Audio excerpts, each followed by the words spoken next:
Aloha! I want to give a major shout out to Halau Kumana and Kamehameha schools for coming today. Eo, Punana Leo. It's so awesome to see you all here. My name is Tiare Lawrence. I come here today from Maui feeling blessed and privileged to be here during this pivotal time in Hawaii's history. We are on the cusp of great change. We have the opportunity together to carry out a shift toward a sustainable future. I feel the momentum is growing. Our hearts are being heard. Our cry for health cannot be overlooked any longer. It is because of the misuse of power by our elected officials, the department heads, and corporations. We are here today to say a'ole to corporation greed. A'ole.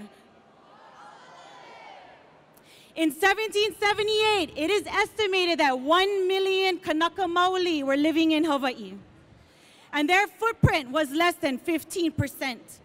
When voyagers came to Hawaii, they were mesmerized at how healthy Hawaiians were and amazed at our agricultural systems. Not one thing needed to be imported to Hawaii. Now fast forward to 2016, we have a population of 1.5 million residents in Hawaii, and we currently import 90% of our food. When only 200 years ago, our kupuna were 100% sustainable.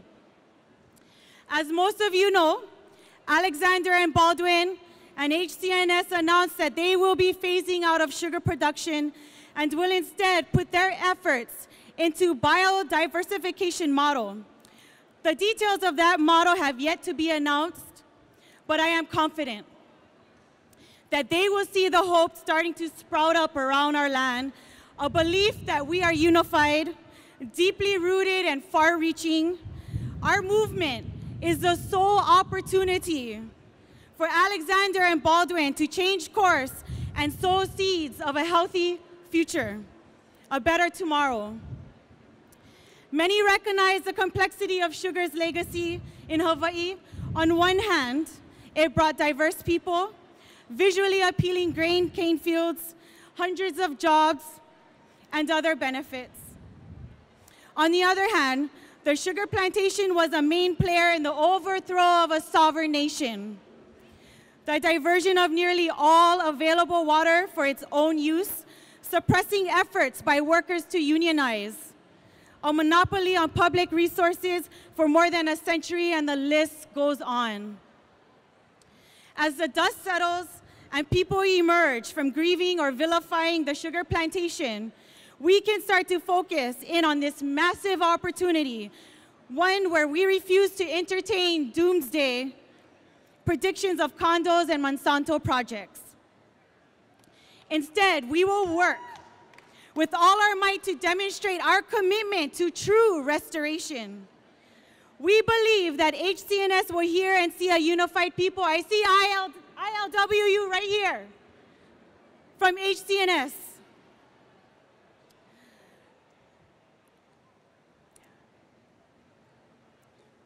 We will work together that Hawaii is a fertile ground for important changes in the way we grow and harvest our food, in the way development is decided, in the allocations of natural resources, in the preservation of our culture. Let's look back at what we've done with the power of unity in just 1 year. In 2015, community pressure was able to stop Carlton Ching's nomination to the Department of Land and Natural Resources. The water now flows Mauka to Makai in Navai'eha. The Supreme Court ruled that the 30-meter telescope, that their permit was invalid. The Land Use Commission rejected the EIS for the Oluwalu town development. Maui County Council did not repeal the Show Me the Water bill.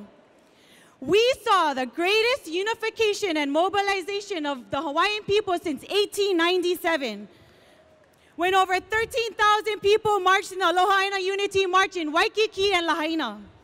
Had it not been for the people standing up, coming together in unity, and making their voices heard, things most likely would have ended up the complete opposite.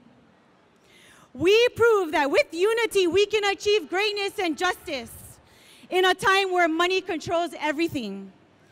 I see us riding that same wave into 2016. I believe when others see what we accomplish, they too will see it in their heart to join in on this beautiful movement. 2016 will not be easy, and at times we may disagree on issues, but those we do agree on, that is when we need to put our differences aside and holomua. If we come together and stop the violence against our food and our soil, we can take the systems that were in place for 1,000 years and bring to the modern world the ahupua'a system. Like our kupuna, we too can feed the islands. There is great people doing amazing things, and we need to continue the pressure. To pressure those who are elected and working in this building. We need to continue to raise awareness, educate our neighbors, our friends, our family, and we need to activate our community to have a voice.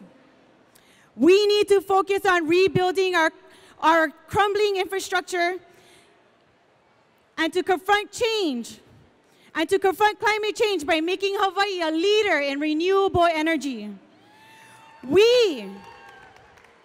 We need to get the chemical companies out of Hawaii.